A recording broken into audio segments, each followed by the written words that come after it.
From the outside, it seemed ordinary. Just another modest house on Muir Woods Road in Paris, California. Beige stucco walls, neatly trimmed grass, a minivan parked out front, a place where nothing unusual ever happened. But appearances can be deceiving. Behind its walls was a secret that the outside world knew nothing about. 13 children lived in that house, but the neighbors barely saw them.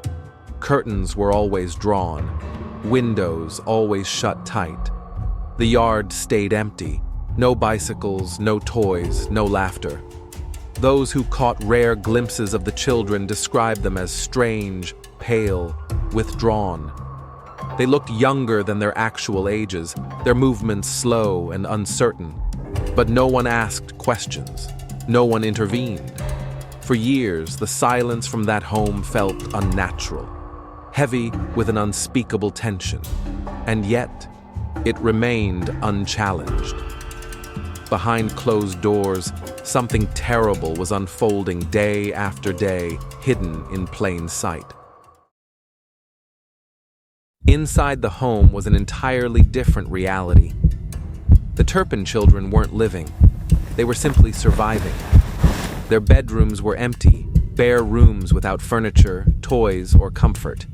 Dirty mattresses lay scattered across stained carpets, locks on doors, chains by the beds, each day a repetition of quiet terror. David and Louise Turpin controlled every aspect of their children's lives.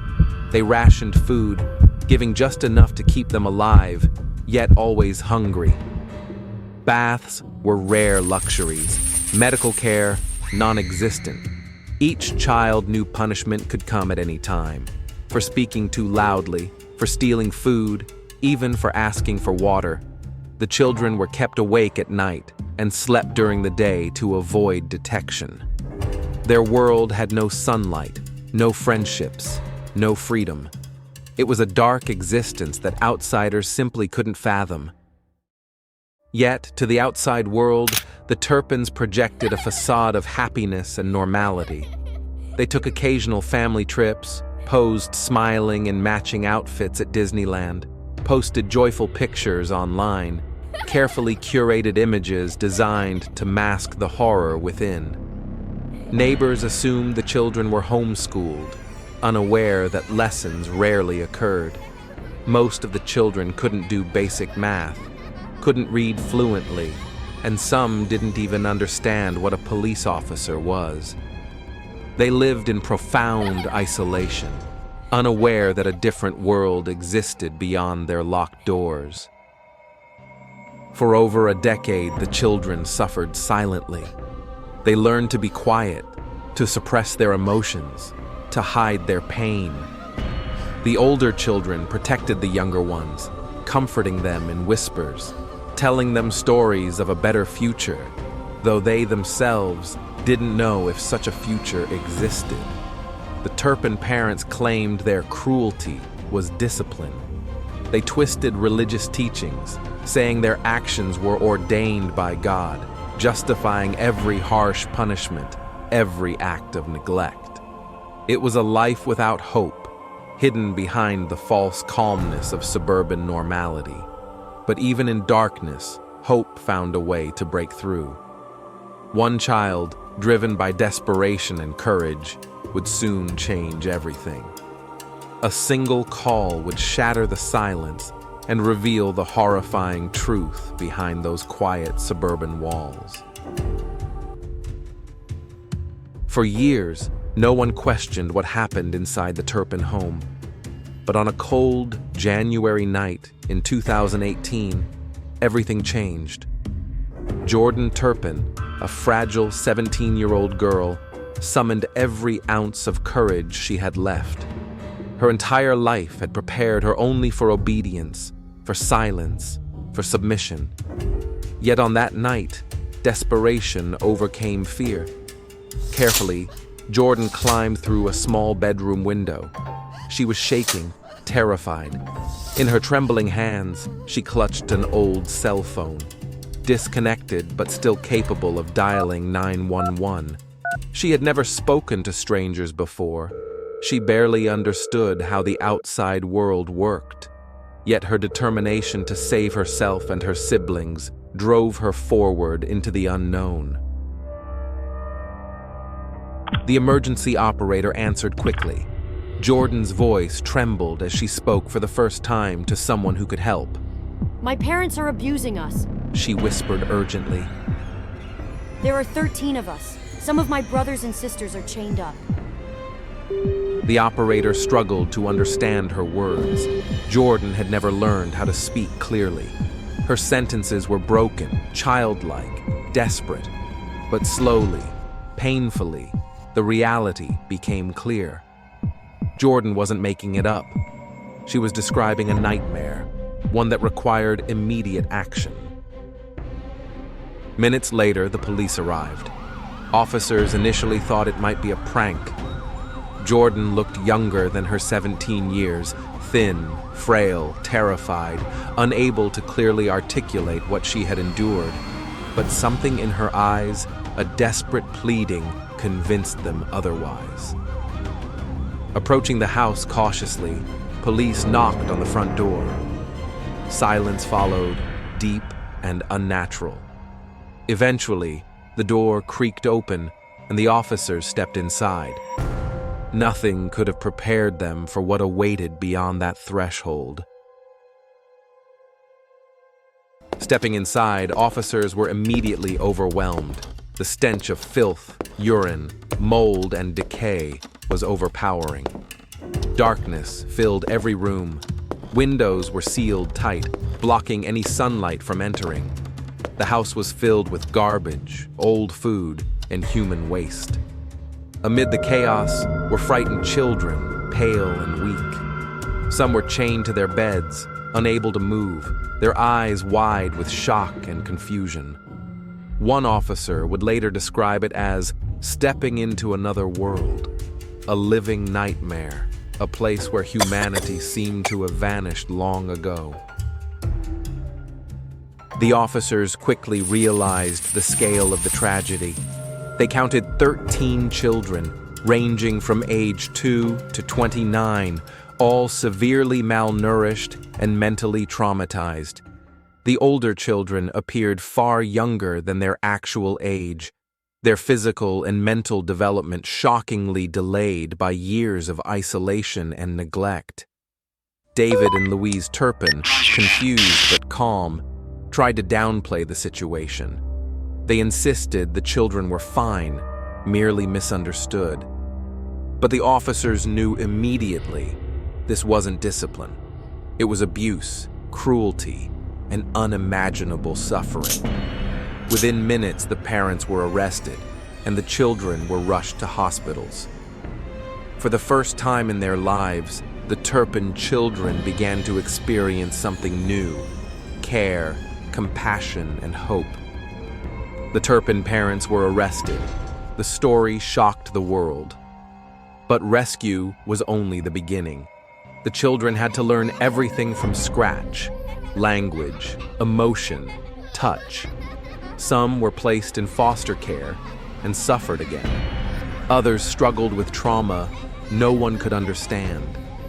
But they had survived, and surviving was their first act of freedom. In the days that followed, news spread quickly. Headlines screamed with shock and disbelief. House of horrors, 13 children tortured, hidden nightmare. Journalists descended on the quiet neighborhood in Paris, California, uncovering a story so horrific it seemed impossible to believe. For neighbors, guilt and regret set in. Many asked themselves how they could have missed it.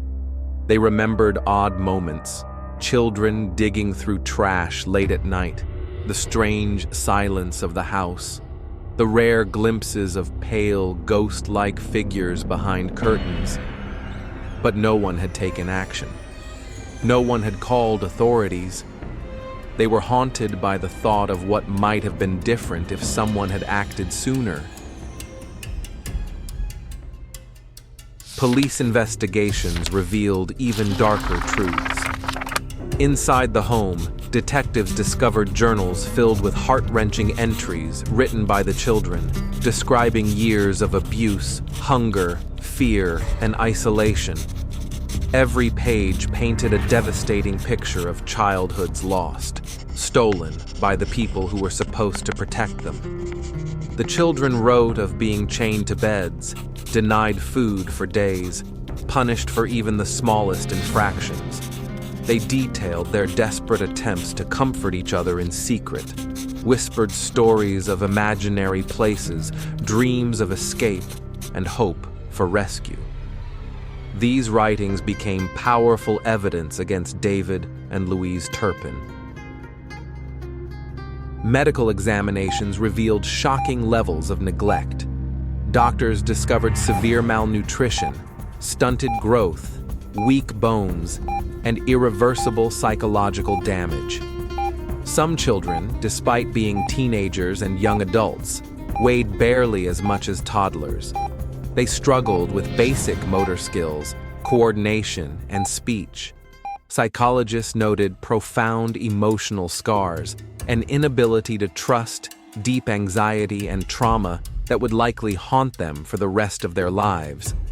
But beneath all that pain was a remarkable resilience. Slowly, with support from doctors, therapists, and social workers, the children began to show signs of healing, learning what it meant to feel safe and cared for.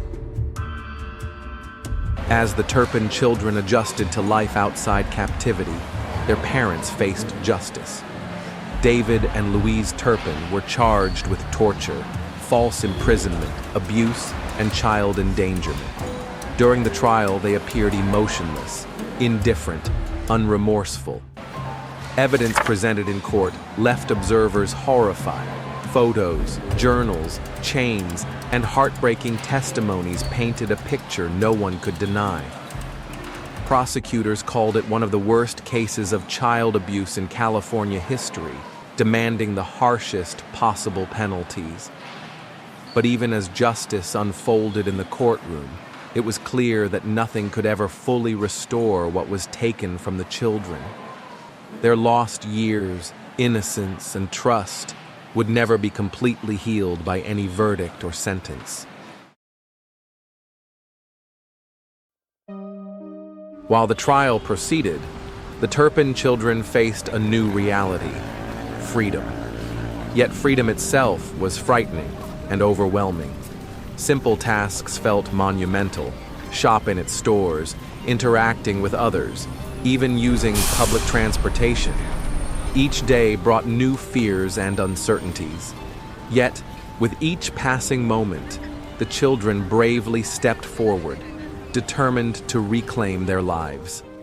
Supported by therapists and caregivers, the children began to learn basic life skills.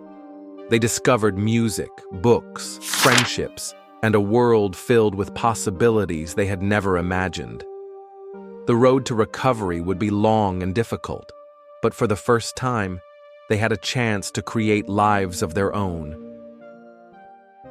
The courtroom became the stage where David and Louise Turpin faced the world.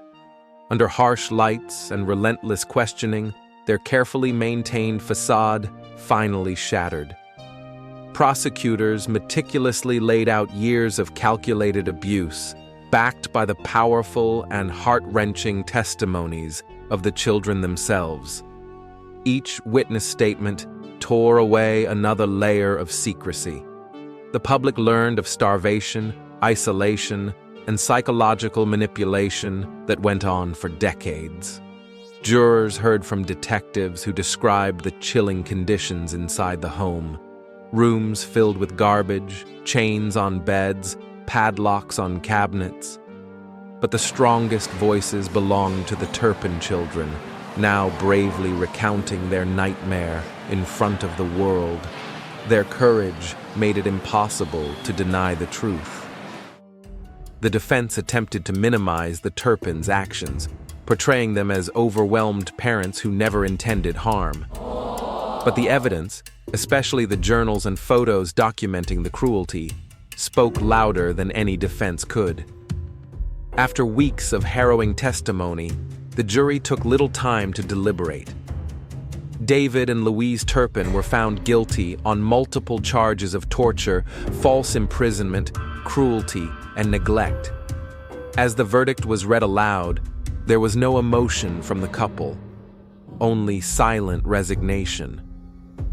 For the Turpin children, however, the decision marked an important step toward justice. Finally, the world acknowledged their suffering. Finally, someone had listened.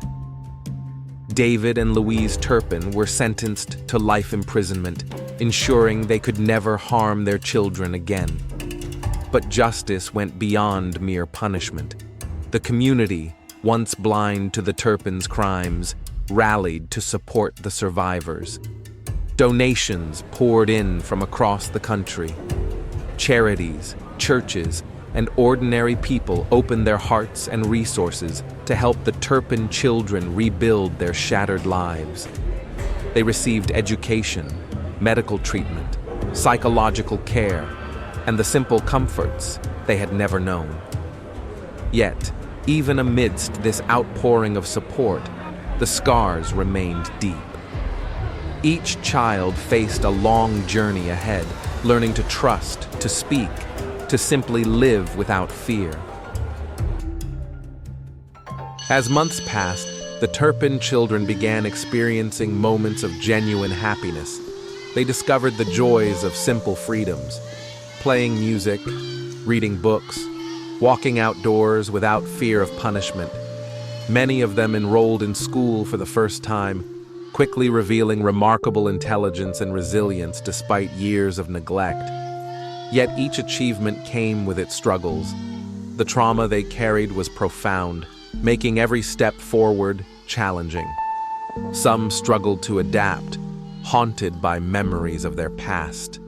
But together, the siblings drew strength from each other, determined not to let their parents' cruelty define their futures. Time passed, but the Turpin children never fully escaped the shadow of their past. Memories lingered, moments of cruelty that refused to fade completely. But alongside those memories, something else began to emerge. Hope. One by one, the siblings started to rebuild their lives.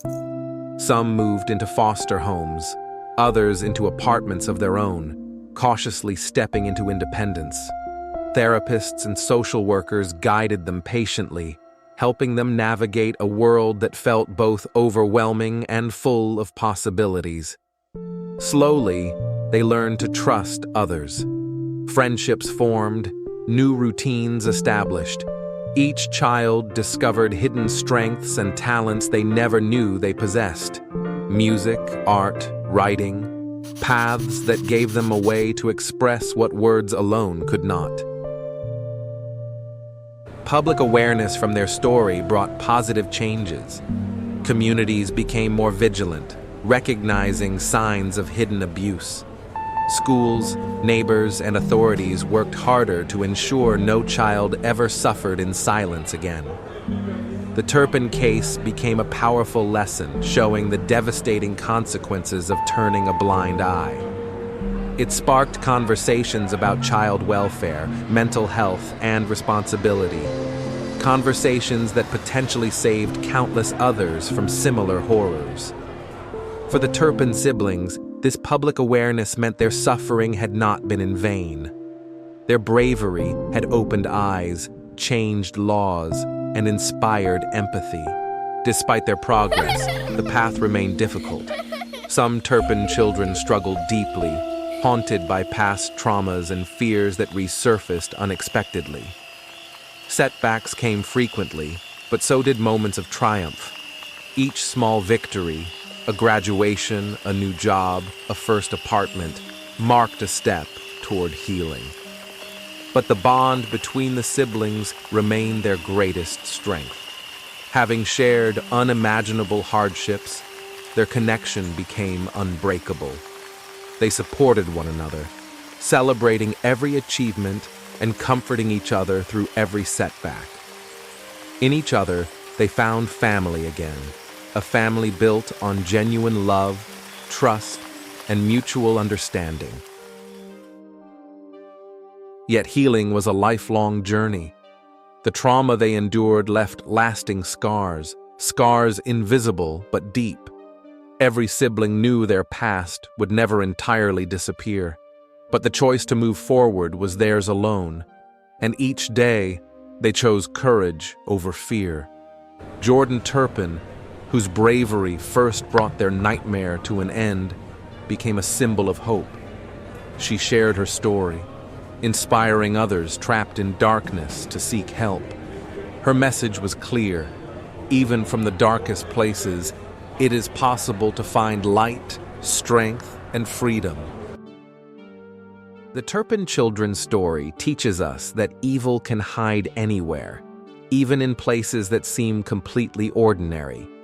But it also teaches us that strength and resilience can overcome even the deepest darkness. Today, the siblings continue their journey, sometimes stumbling, sometimes running, always moving forward. They stand as powerful reminders of the human spirit's incredible ability to endure, to heal, and to rebuild. And although their past will always be a part of them, it no longer defines them. They now define themselves by hope, by courage, and by a future that belongs entirely to them.